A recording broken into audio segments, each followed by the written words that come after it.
দিচ্ছ যে আমার অঙ্গ জাগাতে দিয়া। আমি যদি বুঝতে পারতাম তাহলে মাসাকে দুই ভাগ করে তাকে বেঁধে রাখতাম। তুমি উদ্ধব মহারাজকে লক্ষ্য করে ভ্রমণকে বলছে, ভ্রমণ, তোমার বন্ধু তোমায় পাঠিয়েছে, তাকে বলে দিও তোমার ভ্রমণ তোমার মতো সে বড় কুটির। তুমি যেমন প্রত্যেক ফুলের মধু অল্প অল্প করে খেয়ে, যে ফুলে আর মধু থাকে না তার কাছে তুমি ঘেঁষো না, যাও না, সেই তোমার ওই বন্ধু আমাদের ভোজপতি কাদের ফুলের মধু খেয়ে খেয়ে চলে গিয়েছে। ওই মধুপতি হয়েছে সে, এখন সে কুব্জা দাসীর ঘরে যায়। মধুরা রমণীদের সে ভালোবাসে, সে আমাদের কাছে আর আসে না। তাই ওই কৃষ্ণকে পুরস্কার করিয়া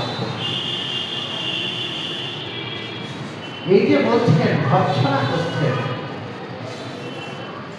মান করে ভর্ৎসনা করছেন। রাধারানী দিনে 4 বার মান করছেন।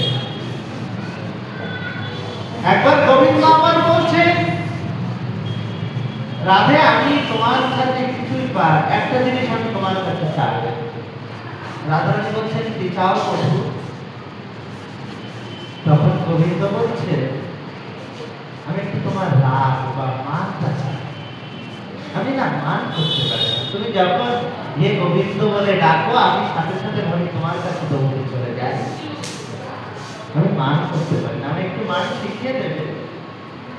তখন বলছে, হ্যাঁ শেখাবো, তুমি ওই উল্টো দিকে ঘোরো, আমার দিকে তাকিয়ে, আমি যখন ডাকবো আমার দিকে একবারও ফিরবে না, ফিরবে না, না আমার কথা তুমি শুনবেই না, কোনো উত্তর দেবে না, ঠিক আছে? তখন রাধারানী বলছেন, ও গোবিন্দ কৃষ্ণ এদিকে তাকাও। তখন কৃষ্ণচন্দ্র সাথে সাথে বলছেন, কি গো প্রিয়া বলো। তখন রাধারানী বলছেন, আমি বললাম না মান করা রাগ করা সহজ ব্যাপার, ও শিখতে কি সময় লাগে? তা তুমি তাকালে কেন? বললাম না তাকাবে না। তখন বলছে, না ঠিক আছে। এইবার